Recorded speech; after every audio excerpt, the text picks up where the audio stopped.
Seven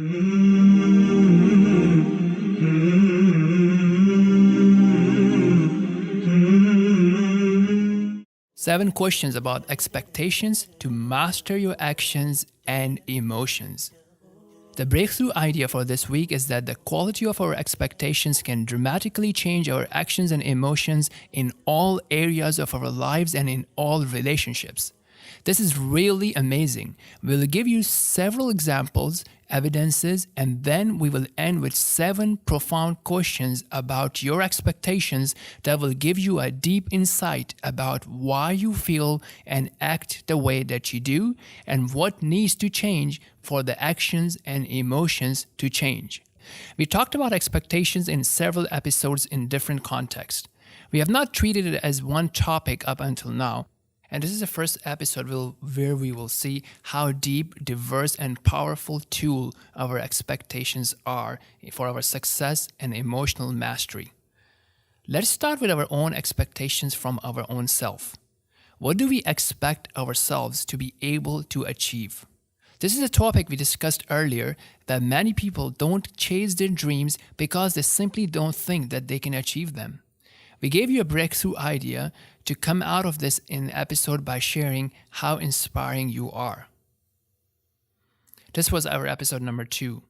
On the other hand, some people really have unrealistic expectations from themselves, or they may have unrealistic expectations of their loved ones, and no matter what they do or others do, they can never appreciate and they always want more and more.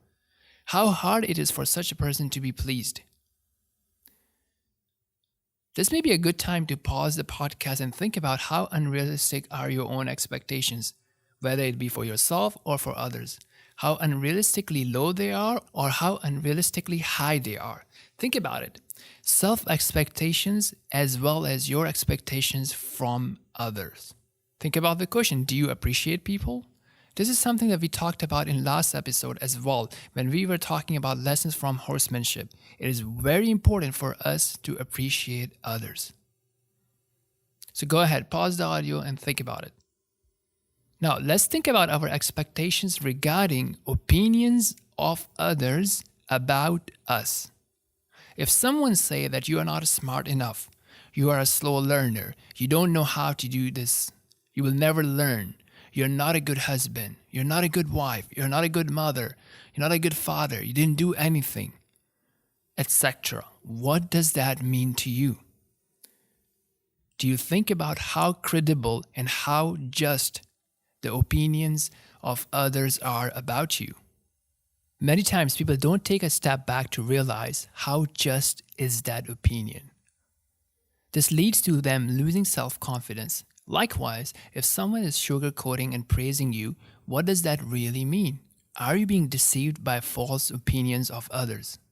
Check out our episode number 9 on hidden words and relationships for more on this. Another point is if someone asks a question in a discussion, is it a criticism or a genuine question to help us? This has a lot to do with our expectation of someone. So look at this.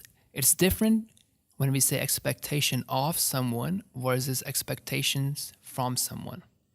So if we expect someone to be always criticizing, we expect them as a criticizer, we expect them as someone who does not trust us, as someone who's always trying to disrespect us. The way we will handle their comments and questions in our mind will be totally different from if it was to come from a trusted friend. And this always happens in troubled relationships.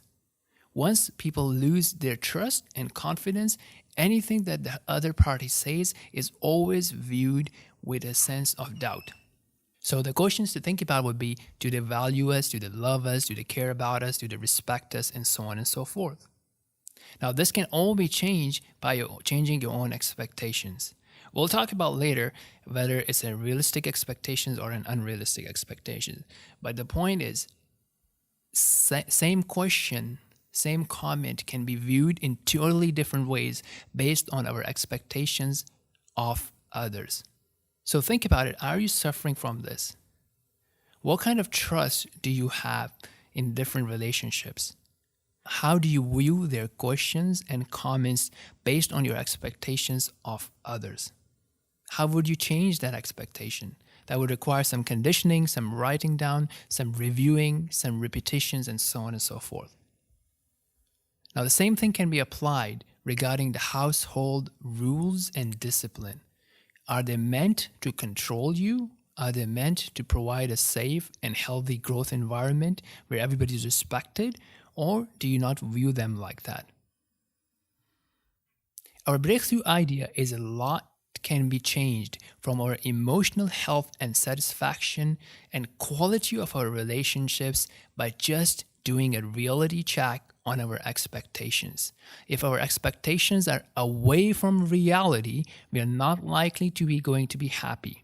When in doubt, always err on the positive side and give people the benefit of the doubt until proven otherwise. Look, Allah subhanahu wa ta'ala advises us and He says in His book, وَقُلْ لِعِبَادِي يَقُولُوا الَّتِي هِيَ أَحْسَنُ إِنَّ الشَّيْطَانَ يَنزَغُ بَيْنَهُمْ إِنَّ الشَّيْطَانَ كَانَ لِلْإِنسَانِ عَدُوًّا مُبِينًا. And tell my servants to say that which is best. Indeed, Satan induces dissension among them. Indeed, Satan is ever to mankind a clear enemy. So Allah is instructing us to use words that cannot be interpreted in the wrong way and to clarify so on and so forth. But imagine if the other person is not doing that, you can help that person by reshaping their words, by rephrasing their words and say, I assume you mean this, right? I assume you would like to understand. I assume you feel this way. Let me explain the situation is not this way or that way, and so on and so forth. Allah subhanahu wa ta'ala also says, خُذِ الْعَفْوَ وَأْمُرْ بِالْعُرْفِ وَأَعْرِضْ عَنِ الْجَاهِلِينَ. Take what is given freely, easily.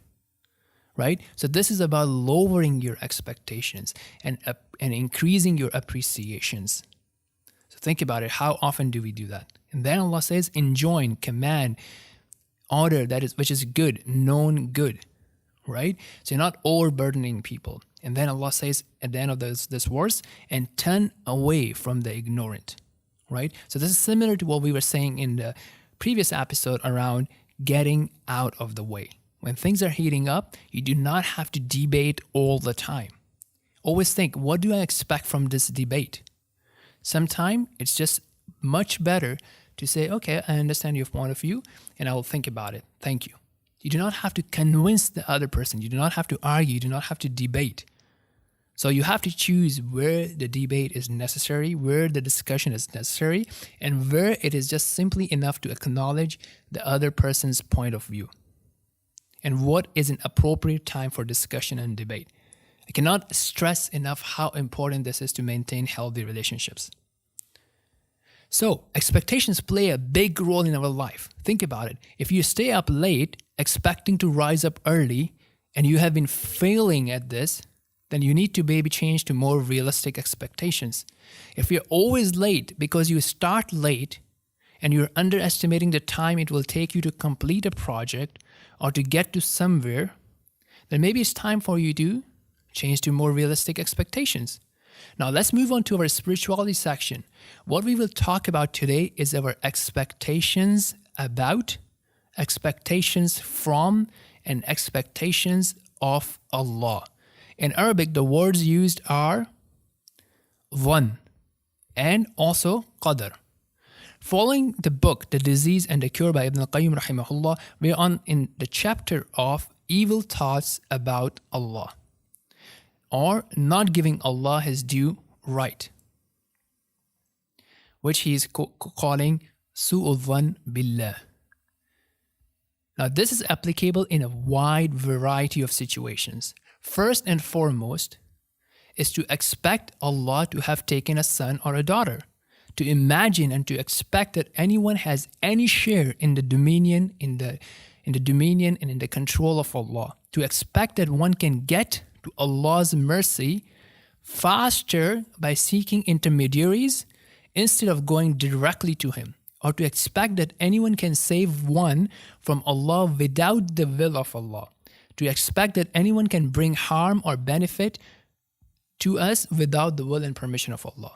And this false expectation, this false estimation leads people to go to grave worship and to go through, righteous people and trying to please them and trying to, even excel and go to the extremes of worshiping them or raising them to a status that they do not deserve, and that is violating the rights of Allah subhanahu wa ta'ala. Next is our expectations about the deen of Allah. Is the deen of Allah to limit us, to deprive us of our freedom and enjoyment, or is it because of a wisdom and for a greater good? Reflect on the discipline there is in the deen and flexibility there is. 5 prayers, once a month of fasting, right? Is it there to shun away all entertainment or fun, or only those type of entertainment that is harmful for us? Many people think, what can a smoke do for me? Let me just try it once. Let me just try drugs once. Let me just try looking at inappropriate content in relation to nudity just once. And they get hooked onto it, right? They get this pleasure, they get this disconnect from their worries, and they keep going back and back to it. It's very hard for someone who has tried it several times to now quit. So that is why you can see that the goals and the objectives of the religion is for our own growth and protection of the society.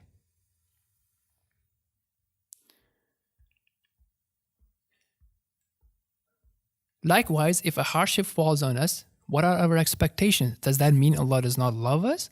Or does that mean Allah is testing us and Allah will raise our status by patience? Similarly, if good times fall on us, does that mean that we are beloved of Allah?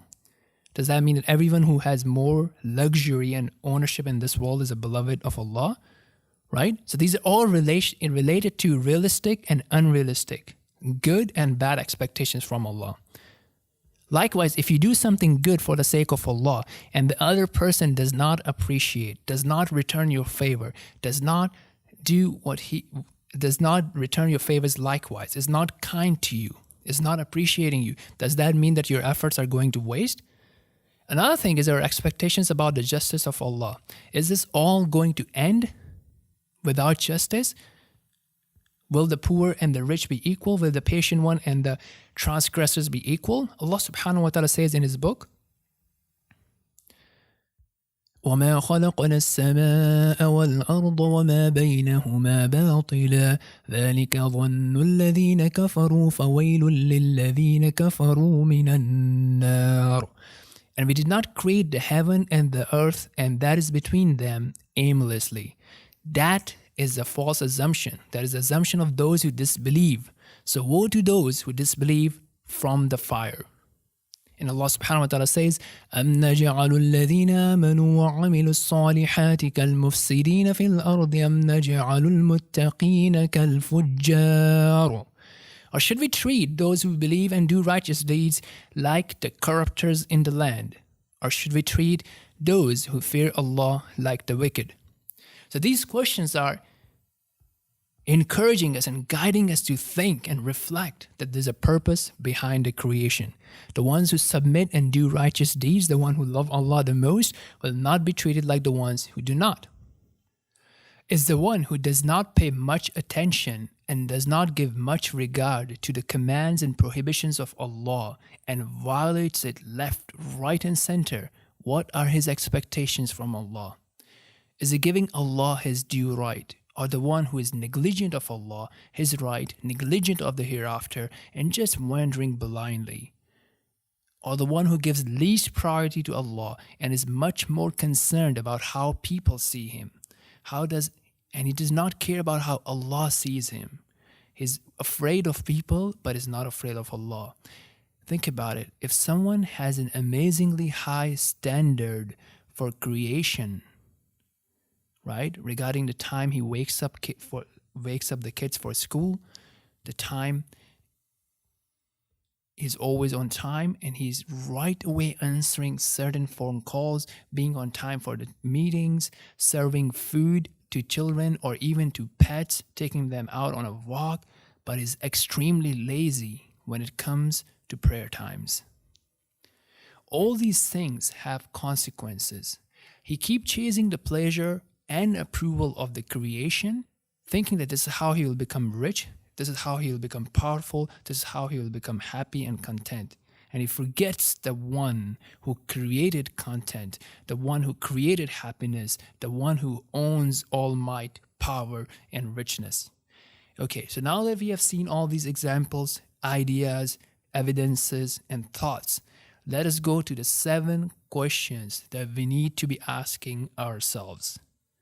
What are our expectations from ourselves? What are our expectations of our abilities? Number 2, what are our expectations when it comes to obeying the Creator and when it comes to serving the creation? Number 3, what are our expectations from others? What are our expectations of other? When they say something about us, they comment about us, or they comment something about the way that we do things. Number 5, what are our expectations when great and happy things happen to us or for us? And what are our expectations when painful things happen? Do we think that one implies that Allah is happy with us?